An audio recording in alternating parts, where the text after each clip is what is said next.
ঈদ মানেই বড় পর্দার সবচেয়ে বড় উৎসব, আর সেই উৎসবের আগেই সামনে এসেছে সেন্সর রেটিং এবং রান টাইম। চলুন এক নজরে দেখে নেওয়া যাক এই ঈদে কোন সিনেমা কেমন অভিজ্ঞতা দিতে যাচ্ছে। প্রথমে আসি দম। এই সিনেমাটি পেয়েছে uncut U certificate, run time 2 ঘন্টা 8 মিনিট, মানে পুরো পরিবার নিয়ে দেখার মতো একটি কম্প্যাক্ট এবং এন্টারটেইনিং প্যাকেজ। রাক্ষস, যেটি পেয়েছে এ সার্টিফিকেট, রান টাইম 2 ঘন্টা 21 মিনিট। ধারণা করা হচ্ছে গল্পে থাকবে ডার্ক থিম এবং ইন্টেন্স মুহূর্ত।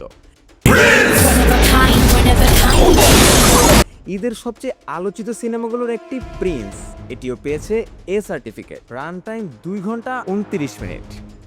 বড় ক্যানভাস, স্টার পাওয়ার সব মিলিয়ে এটি হতে যাচ্ছে হাই ভোল্টেজ এন্টারটেনমেন্ট। তারপরে নীল নীল মোটা মোটা মাছি উড়ে বেড়াচ্ছে, সেই গুখা মাছি সহ খা।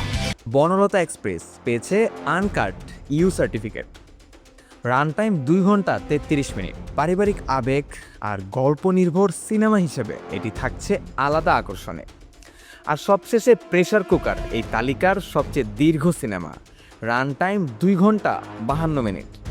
এটিও পেয়েছে এ সার্টিফিকেট, মানে দর্শকদের জন্য অপেক্ষা করছে একদম ডিটেইলড ইন্টেন্স সিনেমাটিক জার্নি। সব মিলিয়ে এই ঈদে সিনেমা হলে অপেক্ষা করছে একের পর এক ভিন্ন স্বাদের গল্প, যেখানে প্রতিটি সিনেমাই দিচ্ছে আলাদা অভিজ্ঞতা।